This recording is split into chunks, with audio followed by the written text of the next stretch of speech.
One previous lectures में हम देखे थे design analysis of singly reinforced beam, उसका कुछ न्यूमेरिकल्स भी किए थे। दैट मीन्स एनालिसिस में क्या होता था कि हमारे पास जो है बीम गिवन रहता था, उसका क्रॉस सेक्शन गिवन रहता था, एरिया ऑफ स्टील कभी गिवन रहता था या कभी फाइंड आउट भी कर रहे थे, और हम फाइनली मोमेंट ऑफ रेजिस्टेंस हम फाइंड आउट करते थे कि कितना मोमेंट को ये वियर कर पाएगा।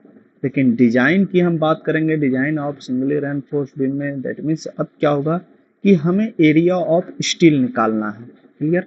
जैसे कि हमारा बात करेंगे, यदि हम एक बीम का क्रॉस सेक्शन ले लें,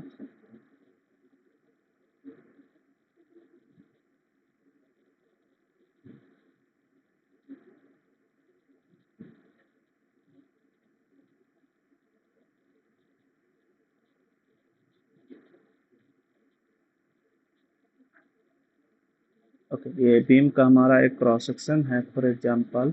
यहाँ पर हम टेंशन में जो रेनफोर्समेंट दे रहे हैं, यही क्या है, एरिया ऑफ स्टील है। इसी को हमें क्या करना है, अब फाइंड आउट करना है। क्लियर?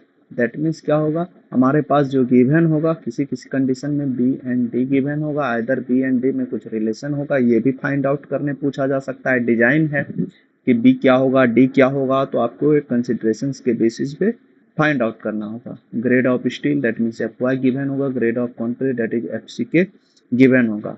तो फाइंड आउट हमें क्या करना है, एम यू फाइंड आउट करना होगा। क्लियर? एंड साथ ही साथ एरिया ऑफ स्टील भी क्या करना होगा, फाइनली हमें कैलकुलेट करना होगा। क्लियर? इसके लिए देखते हैं डिजाइन प्रिंसिपल। यदि हम बात करें, एक क्या है हमारे पास गिवन है, क्या है, एक एम यू गिवन है, और दूसरा क्या है, एक हम M O R limit find out किए थे। क्लियर? एक हमारे पास क्या है, एम यू डायरेक्टली क्वेश्चन में गिवन होगा। क्लियर? या फिर हम एम यू इक्वल टू, यदि हमारे पास फॉर एग्जांपल एक लोडिंग है, ये हमारा मान लेते हैं बीम है, इसमें कुछ ये यूडीएल कंडीशन है, इसका इफेक्टिव, सॉरी, ये हमारा कुछ लोडिंग कंडीशन है, ये मान सकते हैं।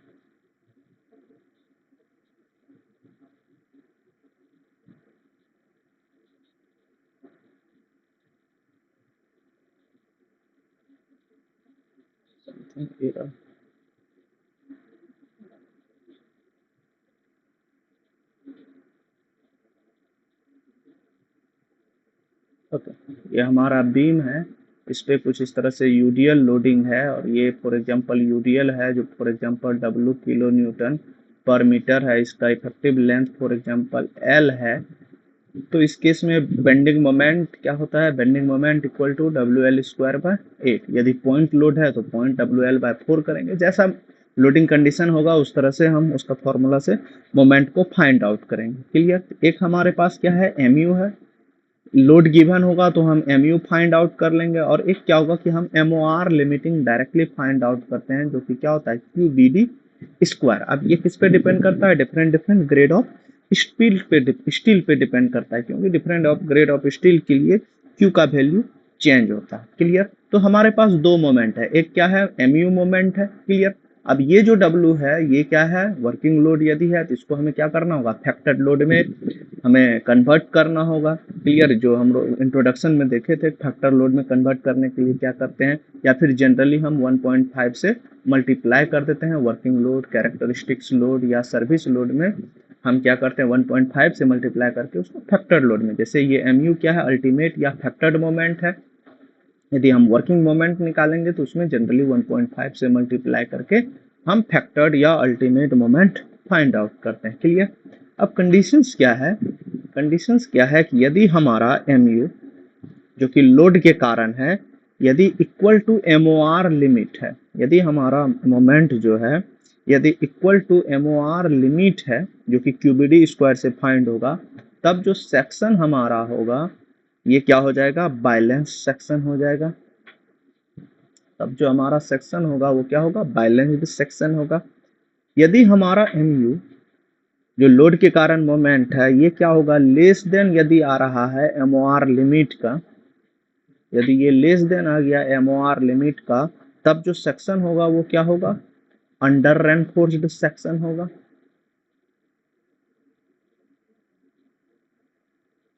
क्लियर? यानी बैलेंस सेक्शन जब mu हमारा लोड के कारण जो मोमेंट है वो MOR लिमिट के इक्वल होगा तो बैलेंस सेक्शन, यदि गिवन मोमेंट या लोड के कारण जो मोमेंट है वो लेस देन MOR लिमिटिंग है तो अंडर रेनफोर्स सेक्शन होगा। क्लियर। और यदि हमारा थर्ड कंडीशंस की बात करें, यदि हमारा मोमेंट mu ग्रेटर देन हो जाए MOR लिमिटिंग के लिए तो क्या हो जाएगा, जैसे XU greater than XU limit होता था उसी तरह MU greater than MOR limiting हो जाएगा। तब जो सेक्शन होगा क्या हो जाएगा, ओवर रेनफोर्स्ड सेक्शन हो जाएगा। क्लियर।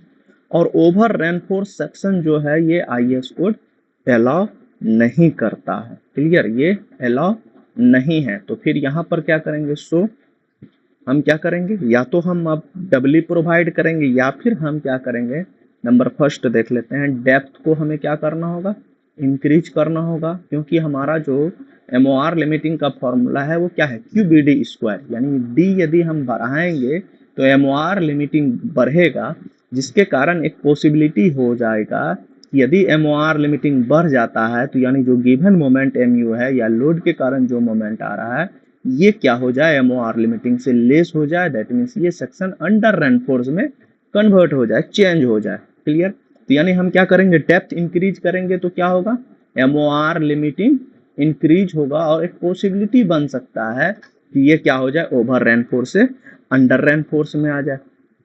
क्लियर।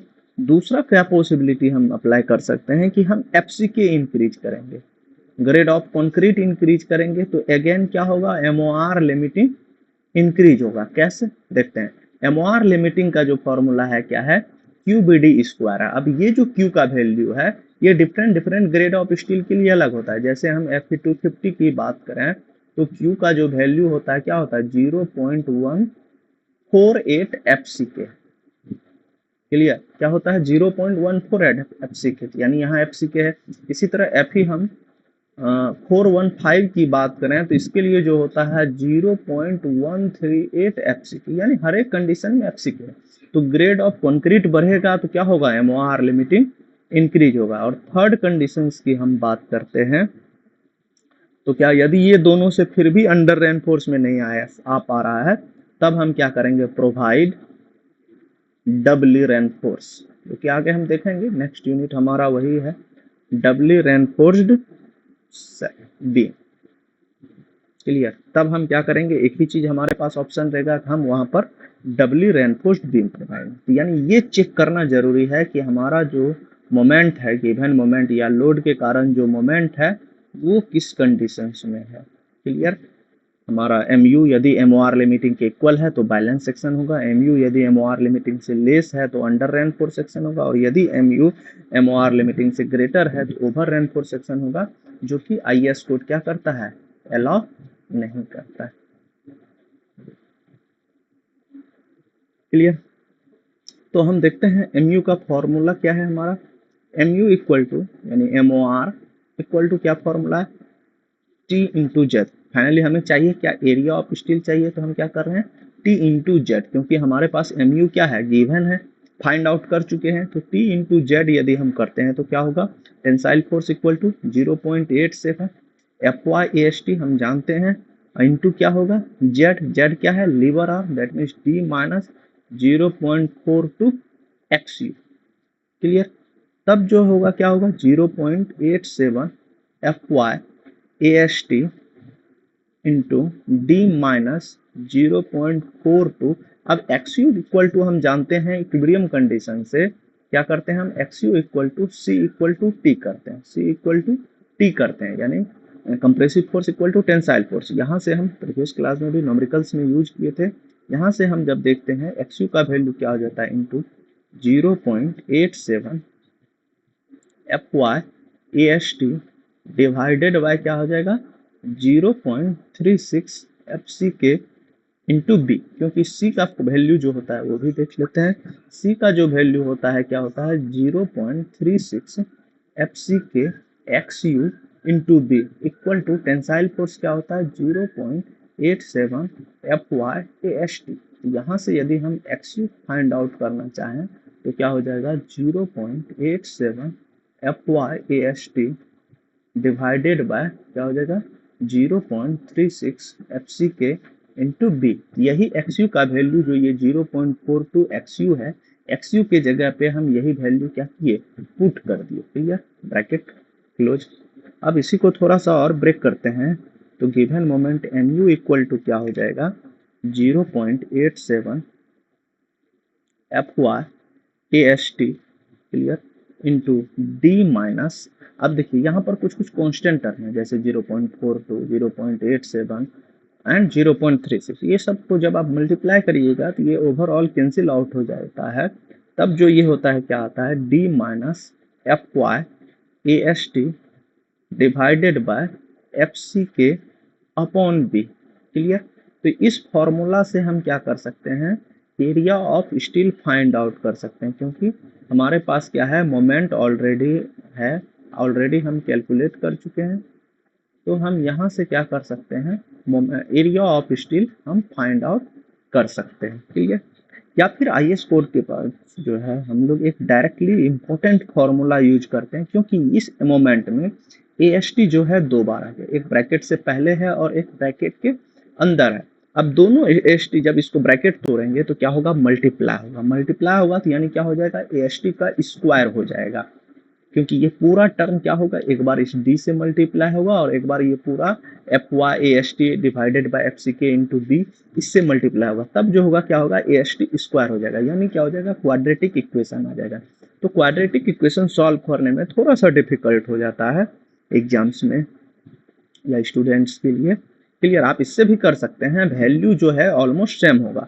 तो एक जो हम फॉर्मूला दे रहे हैं डायरेक्टली आपको, AST इक्वल टू डायरेक्टली हम कैलकुलेट करेंगे, कैसे, थोड़ा सा लॉन्ग है, 0.5 FCK upon FY bracket start 1 minus again 1 minus under root में 1 माइनस 4.6 MU, ये पूरा अंडर रूट में रहेगा MU divided by BD square into FCK।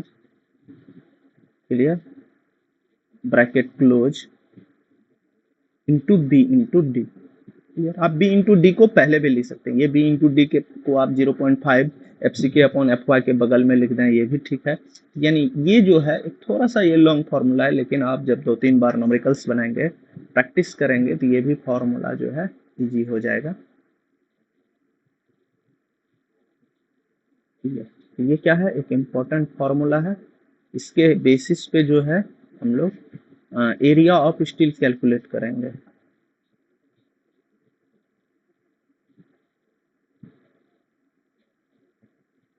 Clear, तो ये एक इम्पोर्टेंट फॉर्म, आप दोनों में से कोई भी, आप यहाँ चाहें तो क्वाड्रेटिक इक्वेशन को भी सॉल्व कर सकते हैं या इस लॉन्ग फॉर्मूला का यूज कर सकते हैं। दोनों में जो एरिया ऑफ स्टील आएगा वो क्या आएगा, ऑलमोस्ट सेम आएगा। क्लियर, अब देखते हैं डिजाइन स्टेप्स, हम सिंगली रेनफोर्स्ड बीम को डिजाइन कैसे करेंगे, इसका पहले स्टेप्स देख लेते हैं। डिजाइन स्टेप्स जो कि हमें क्या करेगा, हेल्प करेगा। डिजाइन स्टेप्स, नंबर फर्स्ट, सबसे पहला काम क्या करेंगे, हमारे पास क्या होगा, MU या तो गिवन होगा, MU क्या होगा, गिवन होगा। अदर गिवन नहीं है तो हमें क्या करना होगा, if MU will not given then we have to find MU, find MU with the help of formula. If UDL condition then WL square by 8, if point load condition then WL by 4, if composite of UDL and point load then WL square by 8 plus WL by 4। जो भी condition होगा, जैसा conditions question में given होगा, उसके help से हम moment of resistance ultimate moment हम फाइंड करेंगे। लेकिन हाँ, एक चीज याद रखें, जब भी हम ये MU लिख रहे हैं दैट मीन्स ये अल्टीमेट लोड, उसी को फैक्टर्ड लोड बोलते हैं, हम इसकी बात कर रहे हैं, कभी भी हम वर्किंग मोमेंट नहीं फाइंड आउट करेंगे। यदि क्वेश्चन में वर्किंग मोमेंट W है तो उसको क्या करेंगे, WD में यानी फैक्टर्ड लोड में कन्वर्ट करेंगे। क्लियर, जो कि हम इंट्रोडक्शंस में देखे थे, एक टेबल देखे थे IS कोड का, उसके अनुसार से हम क्या करते हैं, डिफरेंट कंडीशंस में dead load plus live load का कंडीशन है तो दोनों में partial safety factor for load क्या होगा, dead load plus wind load है तो क्या होगा, डिफरेंस, या फिर जनरली हम क्या करते हैं 1.5 से मल्टीप्लाई कर देते हैं। क्लियर, ये तो नंबर 1 हो गया। नेक्स्ट नंबर 2 क्या होगा, सेकेंड स्टेप्स क्या होगा, find MOR limit. Second step जो होगा वो क्या होगा, find MOR limit, find MOR limit. Clear, जो कि क्या होगा, QBD स्क्वायर से दे देगा। MOR लिमिटिंग का हम फॉर्मूला जानते हैं, क्या होता है, QBD स्क्वायर। क्लियर। नेक्स्ट हम बात करें नंबर 3 का। नंबर 3 में हम क्या करेंगे, चेक करेंगे। चेक कि जो गिव है हमारे पास मोमेंट है वो MU जो है वो लेस देन है MOR limiting.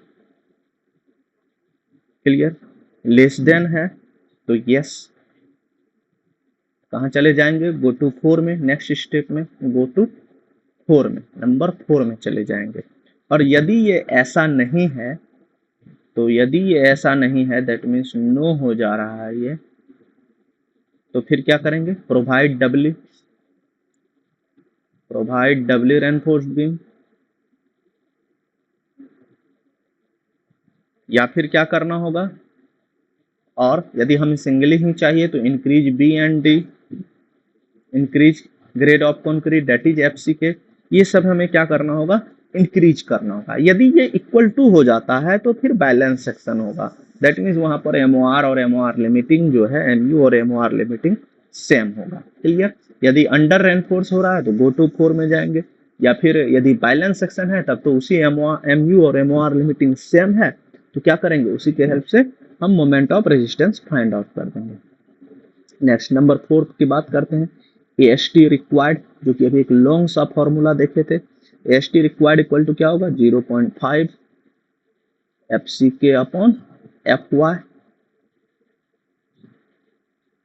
Into B into D। इसको पहले लिख देते हैं इस बार, एंड ब्रैकेट स्टार्ट 1 माइनस, फिर अंडर रूट, फिर से 1 माइनस 4.6 MU जो गिवन मोमेंट है, divided by BD square into FCK and then bracket close, और B इंटू डी तो पहले ही दिखती है। क्लियर। इसी फॉर्मूला का यूज करके हम क्या करेंगे, AST रिक्वायर्ड फाइंड आउट करेंगे। और फिर क्या होता है, हमें एरिया ऑफ स्टील मिल जाएगा, लेकिन कभी कभी फिर क्या करता है, नंबर ऑफ बार्स भी पूछ लेता है। क्लियर। तो नेक्स्ट हम बात करते हैं नंबर ऑफ 5 का। हमें यहाँ पे चाहिए नंबर ऑफ बार, एन लिख देते हैं। क्लियर। अब नंबर ऑफ बार करने के लिए, फाइंड आउट करने के लिए क्या करना होगा, सबसे पहला चीज क्या करना होगा, यदि डिजाइन है तो वहां पर डाया ऑफ रेनफोर्समेंट जो है मेन बार का गिवन नहीं होगा, तो हमें क्या करना होगा, एज्यूम करना होता है। सबसे पहले क्या करना होता है, assume a suitable dia, assume a suitable dia of bar for main reinforcement. Clear. उसके बाद क्या करेंगे, A1 फाइंड करेंगे, यानी area of 1 bar, area of 1 bar जो कि क्या होगा, A1, जो कि क्या हो जाएगा, आपने जो डाया एज्यूम किया है π/4 इंटू, फॉर एग्जाम्पल डाया को हम फाइ रखते हैं क्योंकि 2D हो जाएगा, फाइ। क्लियर। ये जो एज्यूम कीजिएगा आप फाइ के टर्म में एज्यूम कीजिएगा, π/4 इंटू फाइ का स्क्वायर। क्लियर। तो अब जो हम बात करेंगे, n जो फाइंड आउट करना चाह रहे हैं, n इक्वल टू क्या हो जाएगा, AST required divided by A1। Clear. अब ये कोई जरूरी नहीं कि हमेशा इंटीजर में आए, ये पॉइंट में भी आ सकता है। तो पॉइंट में जब आएगा तो बार्स तो कभी पॉइंट में नहीं हो सकते हैं, तब क्या करेंगे, इसको round to next integer, next integer में राउंड कर लेंगे, और साथ ही साथ ए प्रोवाइड फाइंड कर लेंगे, ए प्रोवाइड, क्योंकि हमें पहले फाइंड हुआ था AST रिक्वायर्ड, और फिर क्या हुआ कि AST रिक्वायर्ड के बेसिस पे हमने जब डाया ऑफ रेनफोर्समेंट एज्यूम किया, n फाइंड किया, तो फॉर एग्जांपल यदि ये पॉइंट में आ जाएगा तो पॉइंट में तो प्रोवाइड नहीं कर सकते, नेक्स्ट इंटीजर में प्रोवाइड करेंगे। तो इसलिए क्या होगा कि हम जब नेक्स्ट इंटीजर में प्रोवाइड करें तो एरिया जो रिक्वायर्ड है स्टील का उससे मोर प्रोवाइड होगा, तो क्या हो जाएगा, n into A1, n into A1 क्या दे देगा हमें, AST प्रोवाइड, AST प्रोवाइड दे देगा। क्लियर। एक और स्टेप्स है, थोड़ा सा इसमें चेक करना पड़ता है, इसमें क्या करेंगे, फिर चेक कर लेंगे। नेक्स्ट स्टेप जो 6 स्टेप्स है इसमें क्या करेंगे, चेक कर लेंगे कि जो हमने AST फाइंड किया है, प्रोवाइड किया है, यानी AST प्रोवाइड जो है, AST प्रोवाइड तो फाइंड कर लिया, ओके नो इशू। चेक क्या करेंगे, जो AST मैक्सिमम होना चाहिए बीम में, वो क्या होता है, 4% of gross area, 4% of gross area. Clear, तो क्या हो जाएगा 4% ऑफ ग्रॉस यानी 0.04 times of B into D. तो यानी चेक ये करेंगे कि जो हमने AST प्रोवाइड किया है कंडीशंस में, वो लेस देन या इक्वल टू होना चाहिए किसका, AST मैक्स का। यदि ये ऐसा कंडीशन है तो क्या है, सेटिस्फाई है।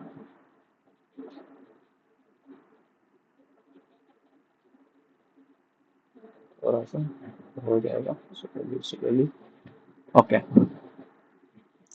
यानी ये क्या है, हमारा डिजाइन स्टेप्स है। इसको एक बार रिविजन कर लेते हैं। सबसे पहला काम क्या करेंगे, हम मोमेंट फाइंड आउट करेंगे। यदि गिवन है तो ठीक है, नहीं तो मोमेंट क्या करेंगे, फाइंड आउट कर लेंगे। फिर MOR लिमिटिंग फाइंड करेंगे, जो कि क्या होता है, QBD स्क्वायर के हेल्प से फाइंड करेंगे। फिर चेक करेंगे कि जो गिवन मोमेंट है या लोड के कारण जो मोमेंट है वो MU MOR लिमिटिंग से लेस है तो ठीक है, 4 में चले जाएंगे।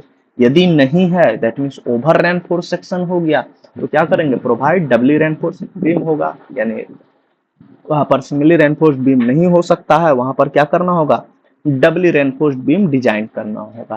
क्लियर, या फिर आपको यदि सिंगली ही डिजाइन करना है तब BD इंक्रीज कीजिए, cross section of beam, and FCK भी आपको क्या करना होगा, इंक्रीज करना होगा। क्लियर, फिर क्या होगा, AST रिक्वायर्ड का फॉर्मूला लगाएंगे। गिवन मोमेंट आपके पास है ही MU, यदि अंडर रेनफोर्स है जो गो टू 4 की बात कर रहे हैं तो वहां से AST रिक्वायर्ड, फिर नंबर ऑफ बार फाइंड कर लेंगे। उसके लिए आपको डाया ऑफ बार एज्यूम करना होगा, और फिर नंबर ऑफ बार, फिर AST प्रोवाइड फाइंड कर लेंगे। क्लियर, और लास्ट में चेक कर देंगे कि AST मैक्स जो है वो कितना होता है। क्लियर, ये ग्रॉस एरिया के हेल्प से, यहाँ पर हम ग्रॉस एरिया की बात कर रहे हैं। कैपिटल डी इक्वल टू क्या होता है, small D plus small D dash. यानी ये डी क्या है, इफेक्टिव डेप्थ है, ये क्या है, इफेक्टिव डेप्थ है, और डी डैश क्या है, effective cover, effective cover. Clear, कुछ क्वेश्चंस है, ये क्वेश्चंस है, इसको अब सॉल्व करते हैं। पहले ये क्वेश्चंस को छोड़ देते हैं, एक और क्वेश्चंस है उसको हम पहले ट्राई करते हैं। ये क्वेश्चन ये उससे ज्यादा इजी है, ठीक है, इसको अभी देखते हैं। क्या है question, a beam 300 mm wide and 500 mm effective size, यानी जो है बी इक्वल टू कितना है, 300 mm, और डी इक्वल टू जो है, इफेक्टिव है तो स्मॉल डी होगा, कितना है, 500 mm। Clear, and size carries a factored moment of, यानी फैक्टर्ड मोमेंट है, यानी फैक्टर्ड, ये वर्किंग मोमेंट नहीं है, फैक्टर्ड है। MU इक्वल टू डायरेक्टली क्या है, 175 kilo newton metre. Clear, if concrete is M20, concrete यदि M20 है तो FCK कितना होगा, 20 मेगा पास्कल होगा। Clear, and steel grade is Fe 500, तो स्टील ग्रेड क्या होगा, Fe 500 है, तो यानी that means Fy equal to 500 mega pascal. Clear, और कोई डाटा नहीं। Find the area of steel required, यानी AST पूछा है। Clear, AST equal to what. तो सबसे पहला चीज हम क्या करेंगे, यहाँ पर हमारे पास MU गिवन है, यानी स्टेप 1 कंप्लीट हो गया। स्टेप 2 में हम क्या देखे थे, MOR लिमिटिंग हमें फाइंड आउट करना है। तो MOR लिमिटिंग इक्वल टू क्या होता है formula, capital Q BD square, और कैपिटल Q का वैल्यू जो है क्या होगा, different different grade of steel के लिए ये डिफरेंट होता है। क्लियर, तो कैपिटल Q का जो वैल्यू यहाँ पर होगा वो क्या हो जाएगा, 0.133 FCK,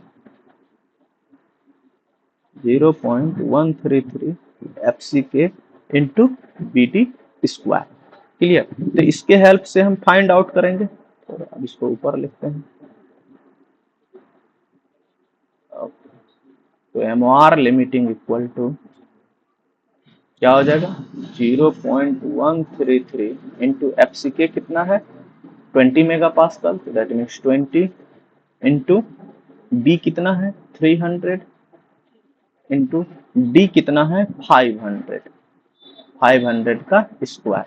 अब याद रखें ये जो भी आएगा किस में आएगा न्यूटन एमएम में आएगा, तो किलो न्यूटन मीटर में कन्वर्ट करने के लिए क्या होता है 10⁻6 से डिवाइड करना होता है। एक सेकेंड हम मल्टीप्लाई कर लें 0.133 इंटू 20 इंटू 300 इंटू 500 का स्क्वायर। क्लियर। ये जो वैल्यू आ रहा है बहुत ज्यादा लॉन्ग आ रहा है, हम उसमें क्या कर रहे हैं डायरेक्टली 10⁻6 से डिवाइड करके हम मेंशन कर रहे हैं, 10⁻6 से डिवाइड कर दिए, तो ये जो वैल्यू आ रहा है वो ये 199.5 किलो न्यूटन मीटर आ रहा है। क्लियर, ये हमारा आ गया। अब हम इसको चेक करेंगे, स्टेप 3 हमारा क्या है, चेक कंडीशन से क्या है कि mu जो है MOR लिमिटिंग से लेस है, ग्रेटर है या इक्वल है। तो mu का वैल्यू आप देख रहे हैं कि 175 किलो न्यूटन पर मीटर है, और MOR लिमिटिंग का वैल्यू जो है वो 199.5 किलो न्यूटन मीटर है। यानी mu क्या हो गया लेस देन हो गया MOR लिमिटिंग हो गया। mu क्या हो गया लेस देन MOR लिमिटिंग है, दैट मीन्स अब क्या हो रहा है यानी यहां पर लिख सकते हैं hence the section is under reinforce section, under reinforce. Clear. और जब अंडर रेनफोर्स सेक्शन है तो क्या होगा एरिया ऑफ स्टील हम फाइंड करेंगे, गो टू 4 में चले जाएंगे, AST रिक्वायर्ड इक्वल टू क्या है formula 0.5 FCK upon FY into B into D. Next bracket start 1 minus again पहले अंडर रूट देंगे और फिर अगेन 1 माइनस क्या है 4.6, 1 minus 4.6 mu upon BD square into FCK और फिर ब्रैकेट क्लोज। ये तो लॉन्ग सा फॉर्मूला है। क्लियर। तो क्या होगा वैल्यू पुट करते हैं 0.5 FCK कितना है 20, FY कितना है 500, क्लियर, इंटू डी कितना है बी कितना है 300, डी कितना है 500, and then bracket start 1 minus फिर से स्क्वायर रूट 1 माइनस 4.6 कांस्टेंट है इंटू mu का वैल्यू कितना है 175, जो हमारा मोमेंट है गिवन मोमेंट है 175।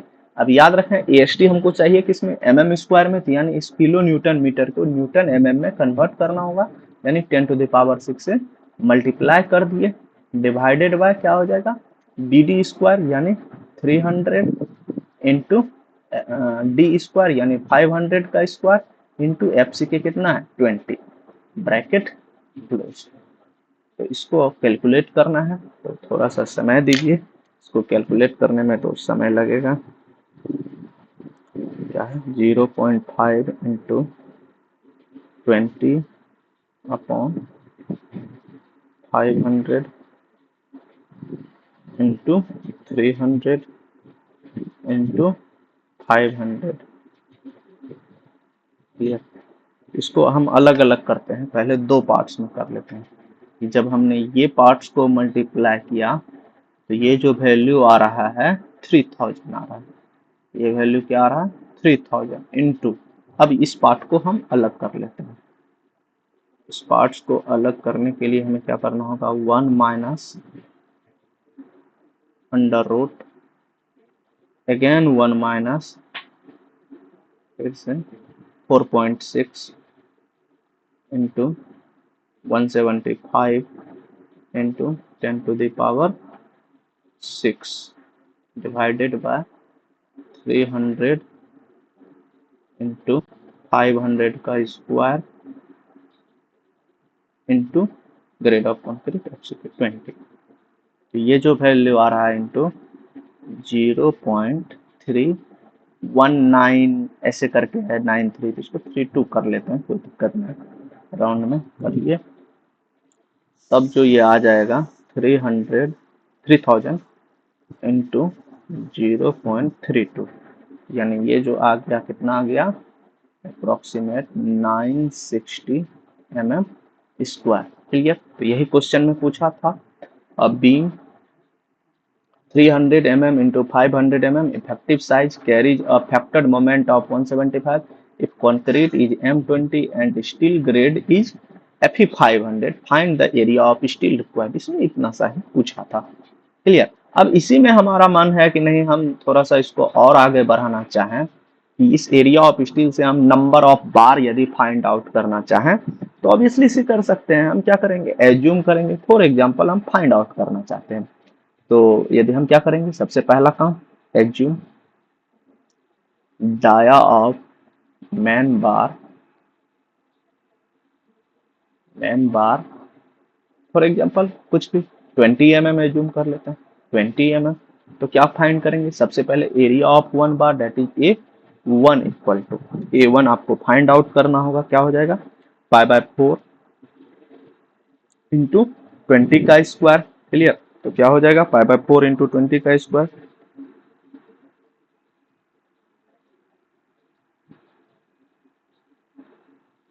इंटू 20 का स्क्वायर। ये जो आ गया 3.14 सॉरी 3 नहीं 314.159 mm स्क्वायर या 3.16 भी हम इसको लिख सकते हैं। क्लियर। ये क्या क्या A1 आ गया। अब जैसे A1 आ गया तो हमें क्या करना होगा, फिर नंबर ऑफ बार निकालना होगा। तो number of bar n equal to क्या हो जाएगा, AST required divided by A1।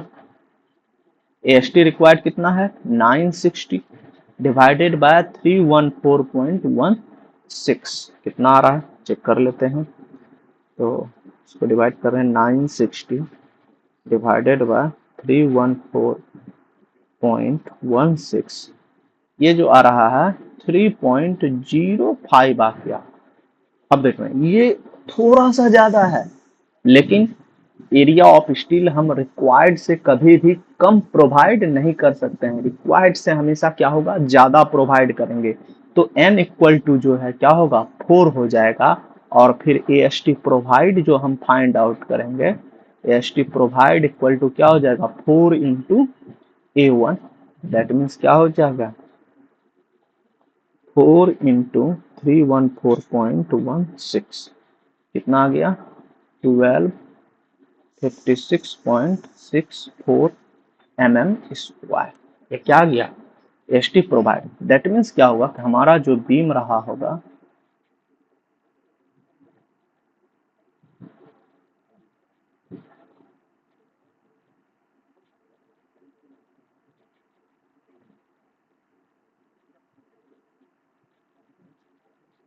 यहाँ पर क्या होगा 20 mm का 4 रेनफोर्समेंट बॉटम में टेंशन में हमें देना पड़ेगा। ये क्या हुआ इसका डिजाइन। फिर इससे चेक भी कर सकते हैं 4% of gross area AST max find out करके, फिर उससे ये लेस है या नहीं, इससे हम चेक कर सकते हैं। ठीक है। तो आज इतना ही रखते हैं। आप जो लोग जो है पहले इस क्वेश्चन को भी हम छोड़े हैं, इस क्वेश्चन को आप एक बार ट्राई कीजिएगा। फिर हम इसको नेक्स्ट लेक्चर में क्वेश्चन नंबर 5 देखेंगे। 6 तो हमने कर लिया है और भी कुछ क्वेश्चन है, इसके बाद हम देखेंगे नेक्स्ट लेक्चर।